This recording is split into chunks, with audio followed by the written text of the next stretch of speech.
সন্তানের নাম রাখার ক্ষেত্রে কি কি বিষয় বিবেচনা রাখা উচিত? সন্তানের নাম রাখার ক্ষেত্রে মৌলিকভাবে কয়েকটি বিষয় আমাদের লক্ষ্য রাখতে হবে। প্রথম হলো, নামের ভিতরে কোনো শিরক যেন না থাকে সেদিকটি খেয়াল রাখতে হবে।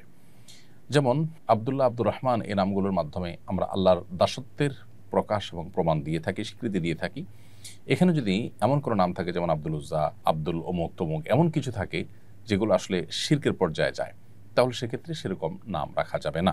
আল্লাহ ছাড়া অন্য কারোর গোলাম হিসাবে কেউ নিজের নাম রাখলো, যেমন আব্দুল মুস্তাফা রাখলো, মুস্তাফার গোলাম, তো সেক্ষেত্রে এরকম শিরকপূর্ণ নাম থেকে আমাদের বিরত থাকতে হবে এগুলো রাখা থেকে। দ্বিতীয়ত, অমুসলিমদের সঙ্গে যে সমস্ত নামগুলো তাদের সাথে সামঞ্জস্যতা রাখে বা তাদের বিশেষণ আছে এরকম নাম মুসলমানদের সন্তানদের জন্য রাখা, এটিও নিষিদ্ধ এবং নাজায়েজ। এবং সেই সাথে যে নামের অর্থ মন্দ, সেটার অর্থের মধ্যে খারাপ কিছু আছে সেটা। আর 4 নম্বর হলো, যেই নামের মধ্যে অহমিকা প্রকাশ পায় এরকম কিছু বা নিজের বড়ত্ব এবং পবিত্রতাকে প্রকাশ করবার জন্য নাম ধারণ করা, সেগুলো মূলত নিষিদ্ধ। এই মৌলিক বিষয়গুলোকে মাথায় রেখে যদি আমরা নামকরণ করি ইনশাআল্লাহ ঠিক আছে। কোনো নাম ব্যক্তির নামের মধ্যে পুততা, পবিত্রতা, তার ভালো দিক প্রকাশ হতে পারে, সেটা সমস্যা নেই, কিন্তু এটা প্রকাশ করার উদ্দেশ্যে নামকরণ করা, বিশেষ করে যেটা নিছকই অহমিকারী বার্তা বহন করে, সেরকম নাম রাখা, বিশেষ করে অহমিকা প্রদর্শনের উদ্দেশ্যে, সেটি নাজায়েজ। নাম রাখার ক্ষেত্রে আমাদের কয়েকটি স্তর আছে। সবচেয়ে ভালো নাম রাখা হবে তখন যদি আমরা আব্দুল্লাহ, আব্দুর রহমান রাখি। নবী সাল্লাল্লাহু আলাইহি ওয়াসাল্লাম পরিষ্কারভাবে হাদিসে বলেছেন আব্দুল্লাহ, আব্দুর রহমান হলো সবচেয়ে উত্তম নাম। দ্বিতীয় স্তর হলো, আব্দুল্লাহ, আব্দুর রহমানের পর আল্লাহর আরও যে গুণবাচক নামগুলো আছে সেই সব নামের শুরুতে আব্দুন যুক্ত করে যে সমস্ত নাম রাখা হয়, যেমন আব্দুস সবুর, আব্দুল কাদের, আব্দুর রহিম ইত্যাদি ইত্যাদি যে নামগুলো আছে সেগুলো। মেয়েদের ক্ষেত্রে এই সব নামের ক্ষেত্রে শুধু আমাতুন যুক্ত করলে হয়ে যাবে, আমাতুল্লাহ, আমাদুর রহমান, আমাদুস সবুর ইত্যাদি ইত্যাদি। আর তৃতীয় নম্বর যে নামগুলো, সেগুলো হলো নবী রাসূলদের নাম। যে সমস্ত নবী রাসূলদের নাম কোরআনে এসেছে, হাদিসে এসেছে, তাদের নামে নামকরণ করা। মেয়েদের ক্ষেত্রে মেয়েদের নবী রাসূলদের পরিবারের কারোর নাম থাকলে সেগুলো আমরা অনুসরণ করতে পারি, ঈমানদার তাদের পরিবার, বংশধরদের, সহচরদের। আর চতুর্থ হলো সাহাবায়ে কেরাম, তাবেঈ এবং নেককার যে সমস্ত পূর্বসূরীরা চলে গেছেন তাদের নামে নামকরণ করা। এবং 5 নম্বর হলো যে কোনো সুন্দর অর্থবহ নাম রাখার ক্ষেত্রে 5টা স্তর মাথায় রেখে আপনি নাম রাখতে পারেন সন্তানের।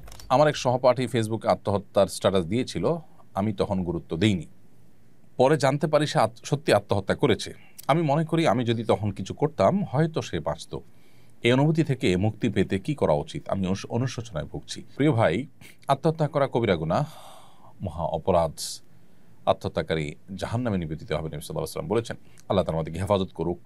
পশ্চিমা সভ্যতা এটি আমাদের মধ্যে যত বেশি বিস্তার লাভ করছে তত বেশি আমাদের মধ্যে ডিপ্রেশনের পরিমাণ বাড়ছে, আত্মহত্যার প্রবণতা তত বেশি বৃদ্ধি পাচ্ছে। কোনো ব্যক্তি আত্মহত্যা করতে যাচ্ছে, এটি আপনি জানার পর যদি তাকে নিবৃত্ত করার কোনো উপায় আপনার কাছে থাকে, তাহলে আপনার কর্তব্য, আপনার উপর ওয়াজিব এবং আবশ্যক হয়ে যায় তাকে নিবৃত্ত করতে উদ্যোগী হওয়া।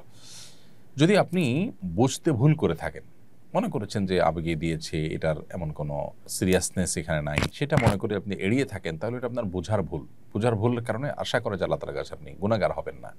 বিধায় এটা নিয়ে অহেতুক মর্মপীড়া আপনার ভোগার প্রয়োজন নেই। তবে হ্যাঁ, এটা ঠিক যে এখান থেকে শিক্ষা নিয়ে আপনি পরবর্তীতে এই জাতীয় ইস্যুগুলোকে আরেকটু গুরুত্বের সাথে দেখার চেষ্টা আপনাকে করতে হবে, এবং সেই সাথে আপনার এখানে যে উদ্যোগ নেওয়ার সুযোগ ছিল যেটা আপনি নেননি, সেটার কারণে আল্লাহর কাছে আপনি ইস্তেগফার করবেন, ক্ষমা প্রার্থনা করবেন, ভবিষ্যতের জন্য এরকম ভুল না হয় সেজন্য আল্লাহ তাআলার সাথে প্রতিশ্রুতিবদ্ধ হবে। আসিফ জাওয়াদ লিখেছেন, ইসলামী শরিয়া মতে ধনী ব্যক্তির সংজ্ঞা কি? ইসলামী শরিয়া মোতাবেক যে ব্যক্তির কাছে নেশা পরিমাণ সম্পদ আছে, অর্থাৎ 52.5 তলা রূপার মালিক যে ব্যক্তি, এর মুক্তভাবে পরিমাণ সম্পদের মালিক হলে তাকে ধনী বলা হবে। ছেলে হয়ে মেয়েকে টিউশনি করালে কি গুনাহ হবে? আর ছেলে ছাত্রের টিউশনি করলেও যদি ছাত্রের মায়ের সঙ্গে নিয়মিত যোগাযোগ করতে হয়, তাহলে সেটা কি গুনাহের অন্তর্ভুক্ত হবে কিনা? আপনি প্রাপ্তবয়স্কা মেয়েকে কিংবা প্রাপ্তবয়স্ক হওয়ার কাছাকাছি যেটা দেখতে প্রাপ্তবয়স্ক হওয়ার মতো হয় সেরকম মেয়েদেরকে পড়ানোটা আপনার জন্য গুনাহের কথা। যদি পর্দার মধ্যে রেখে পড়াতে পারেন এবং অন্যান্য মেয়েদের সাথে পড়ান এবং সেক্ষেত্রে ফিতনা থেকে আপনি নিজেকে সেভ করার জন্য শত চেষ্টা করেন এবং আপনি টিকে থাকতে পারেন, তাহলে সেটা করতে পারেন। কিন্তু পর্দার বিধান লঙ্ঘন করে যদি পড়ান সেটা গুনাহের ব্যাপার হবে। আর শিক্ষার্থীর মায়ের সাথে, ছাত্রীর মায়ের সাথে যোগাযোগ করার যে ব্যাপারটা, সেটাও প্রয়োজন যতটুকু হয় ততটুকু। ধরুন টেক্সট মেসেজ আদান প্রদান করার মাধ্যমে প্রয়োজন পূরণ হতে পারে, তাহলে সেটুকু করবেন। প্রয়োজনের বাইরে যোগাযোগ করা বা সীমা ছাড়িয়ে যাওয়া সেটা হলো নাজায়েজ এবং গুনাহের কথা। অতএব প্রয়োজনের মধ্যে আপনি নিজেকে রাখলে সেটা ঠিক আছে।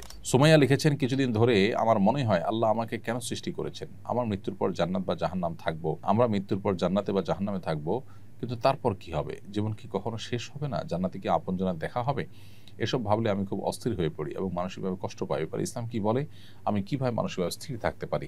আপনি আল্লাহ তাআলার কাছে দোয়া করবেন, আল্লাহ যেন শয়তান থেকে, শয়তানের ওয়াসওয়াসা থেকে আপনাকে হেফাজত রাখে। কারণ শয়তান মানুষের মধ্যে এ ধরনের অস্থিরতা তৈরি করে এবং শয়তান মানুষকে নানাভাবে বিচলিত করে, বিভ্রান্ত করে।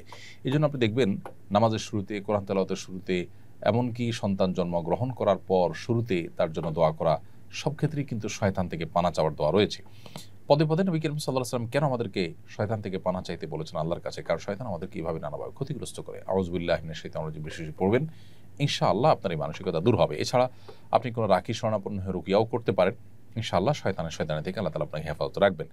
সেই সাথে আখিরাতের সাথে দুনিয়াকে আমরা মিলিয়ে মূলত এই ভুলগুলো করে থাকি। দুনিয়াতে আমরা যেভাবে ভাবি, আমরা আখিরাতটাকে সেরকম ভাবলে তখন এই ধরনের বিচলিত হওয়ার বিষয়গুলো আমাদের সামনে আসবে।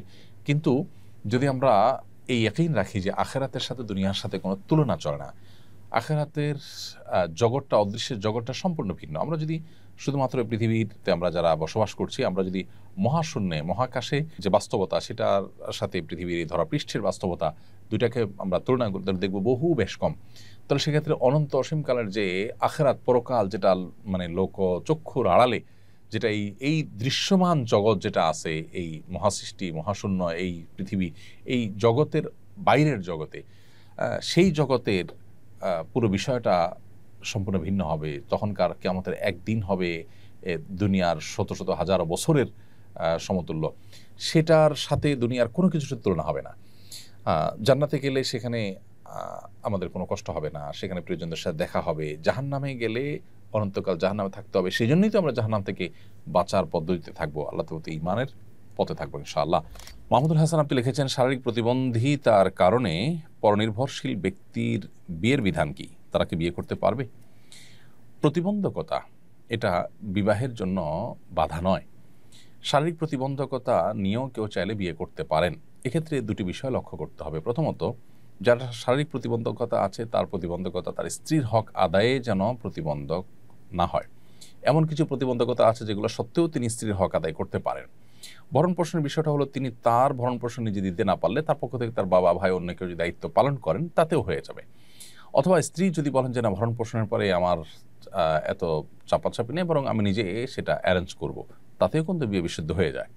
অতএব প্রতিবন্ধী মানুষ হলে তাকে বিয়ে করা যাবে না বা তাকে বিয়ে দেওয়া যাবে না, ব্যাপারটা সেরকম না। ছেলে হোক আর মেয়ে হোক, প্রতিবন্ধী হলে তাদেরকে বিয়ে নেওয়া জায়েজ আছে। শুধু দেখতে হবে যে এই প্রতিবন্ধকতা যেন নিজের জীবনসঙ্গীর কোনো হক আদায় করার ক্ষেত্রে তাকে তিনি যেন অপারগ না হন। আর দ্বিতীয়ত যে বিষয়টি, সেটি হলো যে তার যে সঙ্গিনী, তিনি যদি এই বিষয়টি জানেন যে তিনি এই দিক থেকে প্রতিবন্ধী, তাহলে সেক্ষেত্রে সেটা জানা সত্ত্বেও তিনি যদি রাজি থাকেন, তাহলে বিবাহ সম্পূর্ণ বিশুদ্ধ। শরীয়ত সেখানে কোনো প্রকার ইন্টারফেয়ার করে না। আমার আব্বুর চাপে নানুর দেওয়া জমি বন্ধক রেখে ব্যাংক লোন নিয়েছিলেন।